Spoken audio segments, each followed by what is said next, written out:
Okay, good morning and welcome to the Tuesday, February 4th Working Group Component Standard Office Hours. As usual, this is our hour for folks to drop in and ask questions. I'll be hanging out in the channel and we'll see who shows up. Hey, Alex. How are you? Hello, I'm good. How are you? Good. What's up? What's new? No, nothing much, nothing much. Yeah, chilling.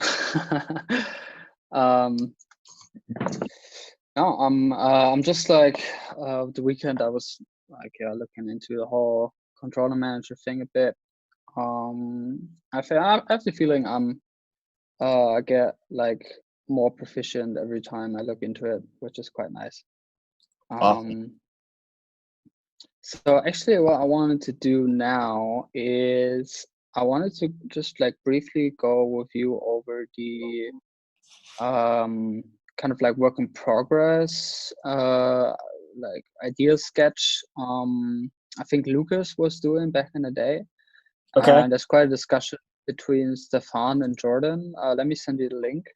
Okay. Yeah, let me take a look at that. Do you want to share too so I can just follow along with what you're looking at? Oh yeah, I can do that. Wait a sec. Hi, Savitra. Hello. See you. Hi. Good to see Hi. you.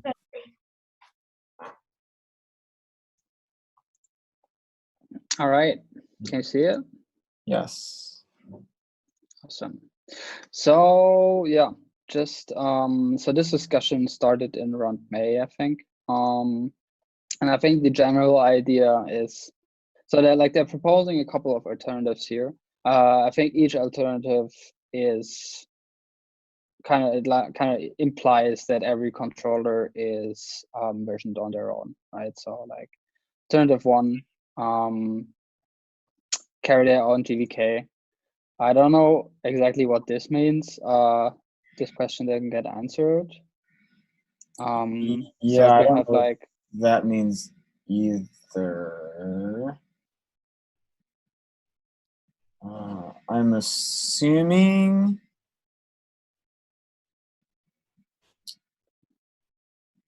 maybe that's on the way out. Like I'm thinking, oh, maybe they mean like the ghost struct,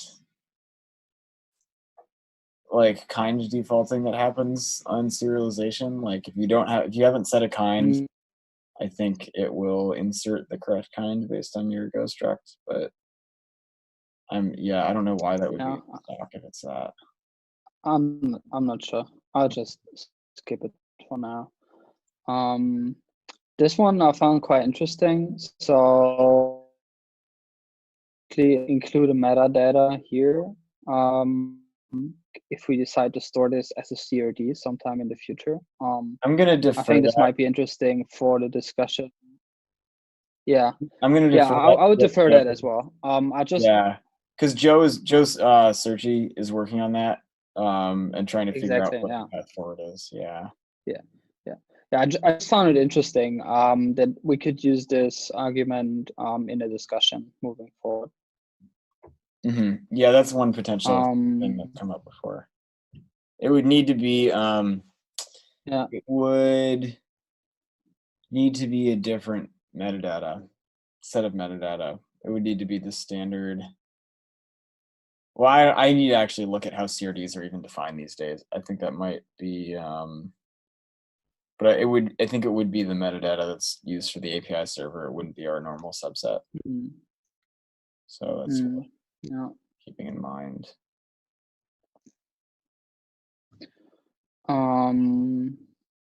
So yeah, so here I guess we define stuff for the like controller manager itself. Things like client connection, any controllers that are disabled, I guess. I don't know what. So they say like controller common. It would set defaults that could be overridden by each controller.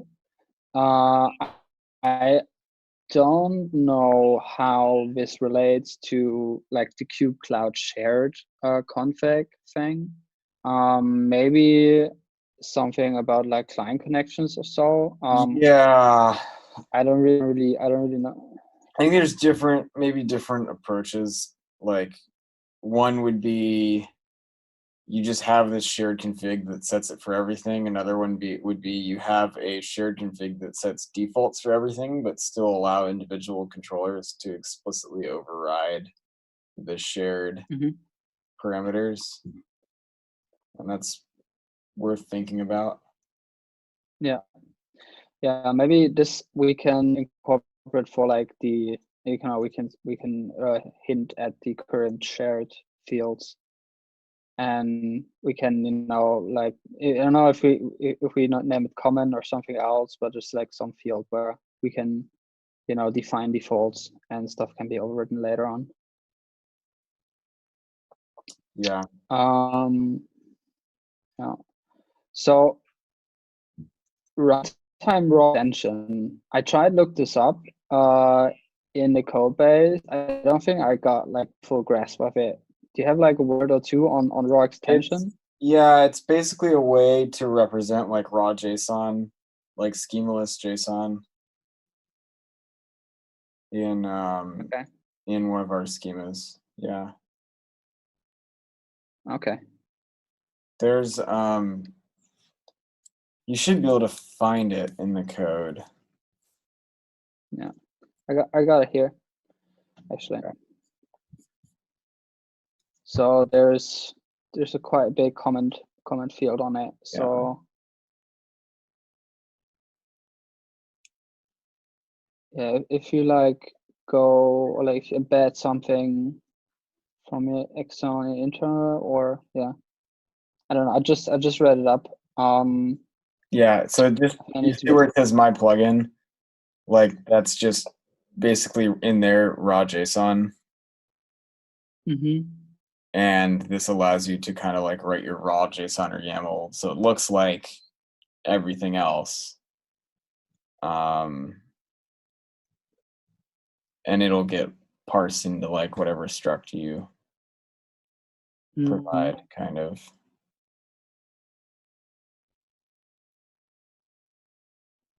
So this is in the external, right?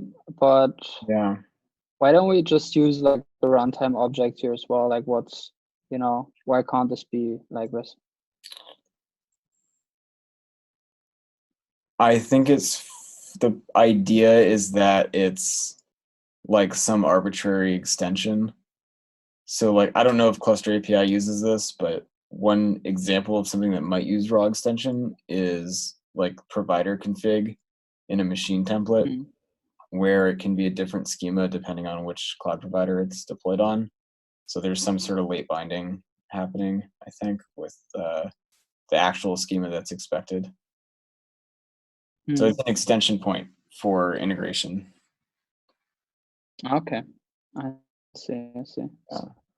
So like gives ability to have some stuff in the external type or like in your external package. Okay. Right. So basically, All right. It's a hole that somebody can plumb something up through. So it's like if you're running on Google, it's Google config. If you're running on AWS, it's Amazon config. Sure, there's other examples. Okay, but you would need to do some conversion. It says here the next step is to copy using conversion into the internal struct. So basically, you need to define some conversion functions to work with this raw extension. Yes. Okay. I guess they have runtime.unknown for if it's of an unknown type. Yeah. So I don't know. So I guess this is still embedding all of the controllers into a single object, as opposed to reading a multi. And that's why they're using raw extension. Right. So I guess that's yeah. It's a map of names to like arbitrary config for whatever the thing might be. Mm-hmm. which you need since Go doesn't support like some types. Like Go doesn't really have an enum, I guess, that like a structural enum. Yeah. Yeah. Yeah. So yeah, at this point exactly, we kind of like define the controllers here, and each of them are like versioned. And then you say like, stuff is defaulted. I don't really know how, like if you default anything here by just, omitting it, I guess. Does it always default like to which type does it default to, right? Oh, I think I see what he meant by that comment. Where's the comment? The comment about it defaulting to the container kind. So see how like This garbage one here? Yeah, so see how like garbage collection is defaulting to garbage collection controller configuration, maybe? He didn't say defaulted there, but I could see that like it takes the name and then defaults the kind to something based on the name in the map, right? The map key. Okay. All right, and this is where they, you embed this kind of like shared configuration, these fields here. So yeah, so in this type, we kind of like have it in one file, right? But Yeah, we, as you said, we kind of have a map by name to the actual config object, I guess. right.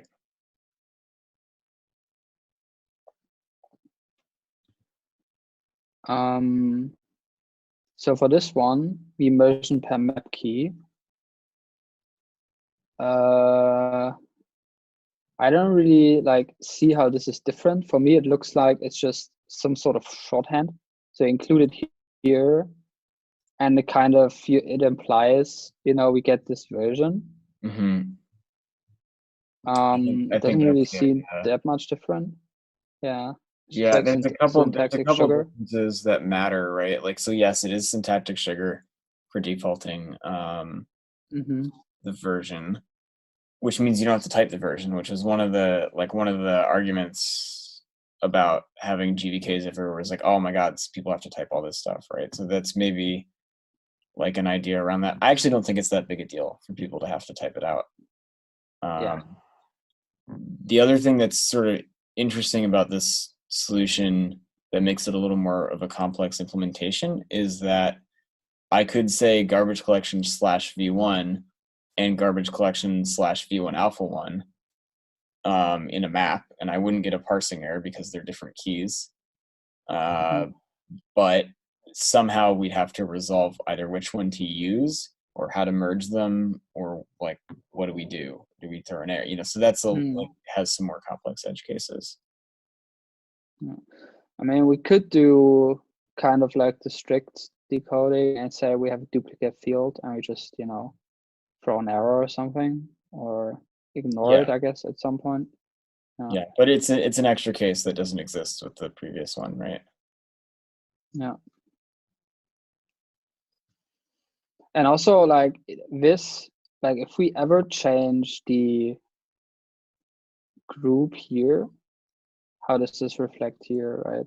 I don't know. Right. This is kind of right, because you're giving people the degree of freedom to set both, like, and you could do it incorrect. I mean, that's an easy error to throw, but it's still kind of annoying to have to deal with it. Yeah. Okay. So I guess this is like it just shows you can either like it either defaults or it can be this explicit. Yeah.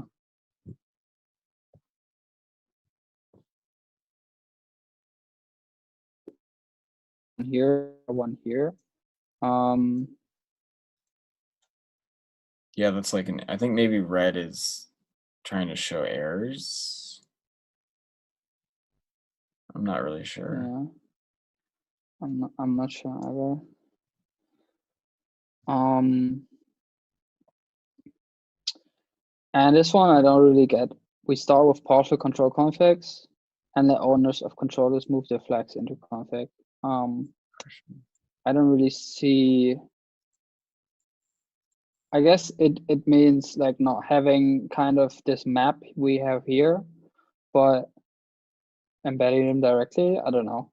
This one it's a bit cryptic to No, me, to be honest. I wonder if it's more about the underlying schema. Yeah, I'm a little confused by that option. Like it seems like it needs to be possible to do an incremental migration anyway, no matter which option you choose. And raw extension also enables that, right? So Yeah. one thing I don't like about raw extension is the schemas for these subcontrollers are still rather complex, and it makes it difficult to generate the documentation for schemas because they're just unregistered schemas, sort of.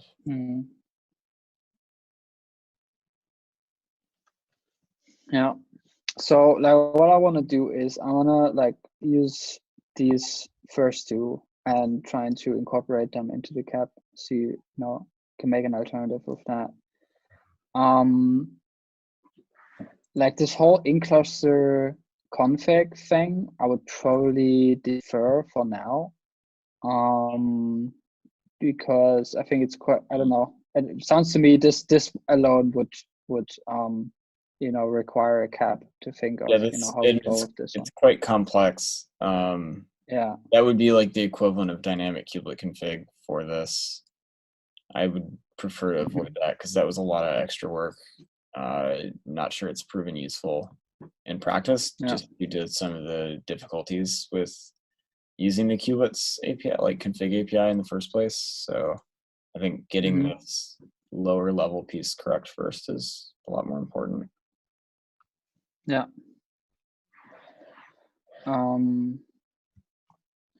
So yeah, I mean, like my kind of action plan is I start a cap with like the status quo, what has been done before, or like what has been done up to this point. Maybe explain a little how the actual controller manager handles, you know, building the client, what kind of options we need for that. Then like what would a like component config look like with the current state? So if we only have the container kind version, how would it look like? What are the pros and cons? And then I guess the second one would be to think about what would happen if we version each controller. How could this look like? What are the pros and cons? And yeah, maybe talk about some implementation options, how we could realize it, what has to be done, how we can make things better, and just write it all together, basically. Yeah, I do kind of like the idea of being able to set a like defaulting object. I need to think about it a little more, but it's kind of nice if you have, you know, say every controller basically has like some client configuration, a few other shared fields, rather than try to like extract all of that and group it in some other object. It might be nice to have a few like sort of, it's not really duct typed, but a few like defaulting objects where it's like this is the client defaults and this is the other defaults, and the controller manager takes that and finds in all the subconfigs, you know, where is there a structure with the same type as like the spec for this defaulting object, and then fills out all of those defaults, or you know, we pre-code that or something. It would still enable the same kind of deduplication that aggregating those fields into a shared object would, but it would also enable the ability to override for a specific controller if the user determines that that's necessary. And if today those options are actually possible to override separately, then that's functionality we should maintain. So but that would require possibly embedding another type into the existing configs right now, right? Maybe it depends on how they're structured. Like if If there's a shared substructure that already exists, then no, you could just reuse that. If they're sort of spread out differently in different configs, then yeah, it's going to require some refactoring. Mhm. Some of these configs are really Um, simple and don't really need it. yeah, I was just I don't think we should be focused on trying to enable like additional functionality beyond like providing a config file. So if it's not mhm. possible to specify or like to override on a per controller basis for something, we shouldn't add that yet, because that Yeah, just makes it harder for us. yeah. Okay. Yeah, sounds good. So I'll get that started. Probably have some questions along the way. And yeah, I'll just get back to you or you guys in general. Awesome. Super excited you're working on this, Alex. Me too, me too. All right, cool. That's it for me. I'm gonna get some dinner. So have a good day, guys. You too. Take care. Bye. Thanks, Mike, for the help. You bet. Bye. Yeah. Bye. Hey, Savita, how are you? Hi, Mike. I am sorry. No Give me worries. a second. Got it.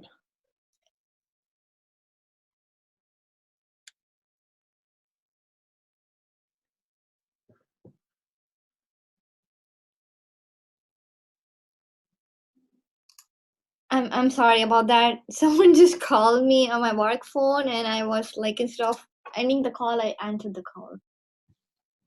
No worries. Um, How are you? How can I help?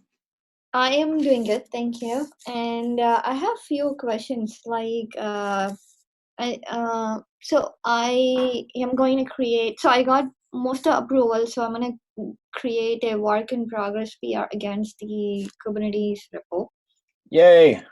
Yeah, finally, yes, I'm excited. Awesome. But before that, I want to make the commit, add another commit with all the validation and stuff.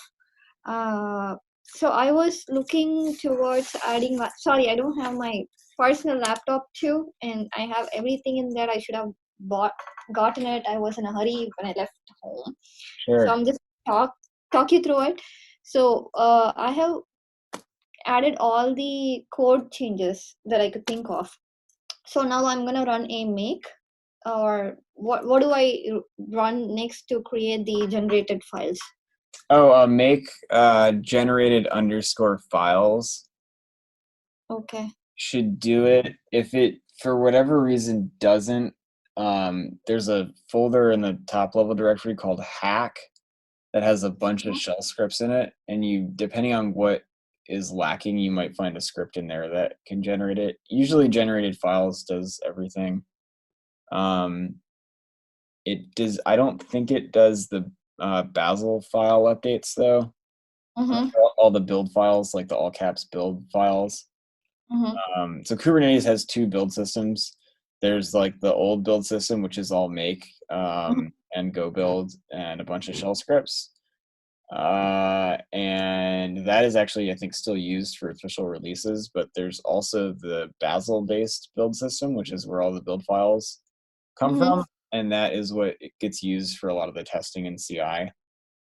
Understood. I Yeah. couldn't get the Basil build work when there was this workshop at the contributor summit designed to modify not kubelet kubeconfig, I guess. So I couldn't get the Basil build work then, so I used only make in the workshop. But I'm gonna go give it another try to try Basil. Yeah. So There's a couple things to keep in mind with Bazel. Mhm. Is one, the most common problem is that the build files are not up to date. So to Mhm. update them, you can run a script called hack/update Bazel. So that's how you update the build files. The other really common problem is that you are using a Bazel version that's too new. Mhm. So like on my computer at work, I think it installs like version 2 or something, but Kubernetes still uses like version 0.23 or something like that. because there were lots of backwards incompatible changes between that and version 1. So yeah, I forget exactly where to find the Bazel version you should use, but you may need to like find and download an old version of Bazel in order to get it to work. So I'm gonna first try. I want to try the Bazel build, but if it's so much troublesome, I will come back to that later. Instead, I'll go with Make. Yeah. You will ultimately need to get the Bazel build working for the pre-submit test to pass. Like everything will have to be correct for that to work. But yeah, you can come back to that later. The other thing to know is that sometimes the Bazel and Make build systems interfere with each other. So it's usually a good idea to like run Make clean before you Bazel build, or run Bazel clean -- expunge before you Make. Okay. So either I have to do the clean and then run the Bazel build, or clean up from Bazel's end, whatever that it has installed, and then it's vice versa. Okay. Yeah, exactly. And sometimes it works fine. Mm-hmm. So I don't usually include that in my like workflow before every command I run, but when I run into a problem, I clean up both and then try again, and often that helps fix it. Okay, and after this, I had another question that what are all the validation files that I would have to touch? I think it's just so you have okay, so you're migrating a flag to config. You need to add validation for it to, I think it's just validation.go. It should be by the external type. Okay, it's in the staging, right? Or no, it should be by the internal type. Sorry, I think that it converts before it validates.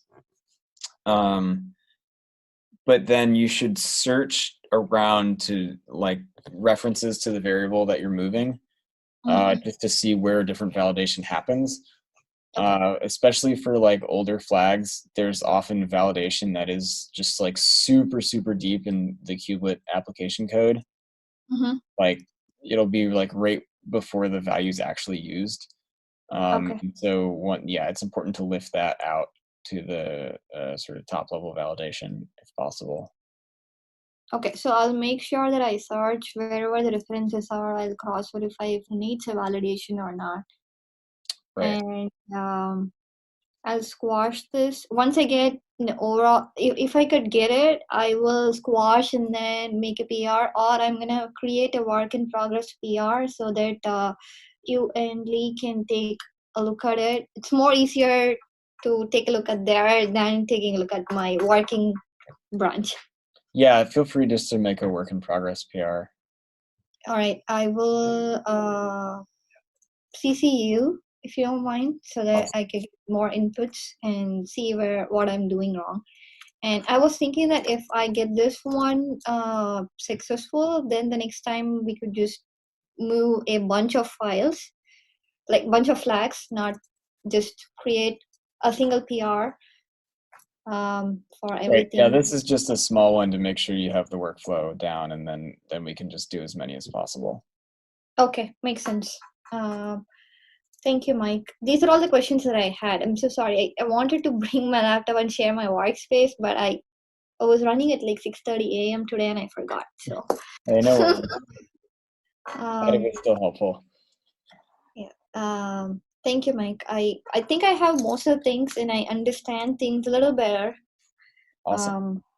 I will ping you if I have any queries. Okay, sounds great. Thanks so much for coming.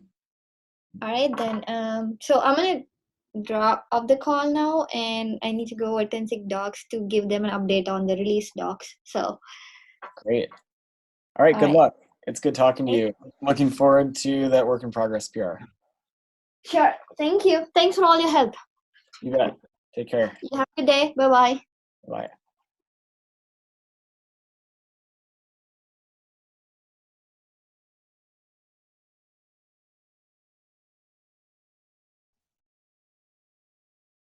Okay, thanks, folks. I'm going to call the meeting here. Take care and have a great day.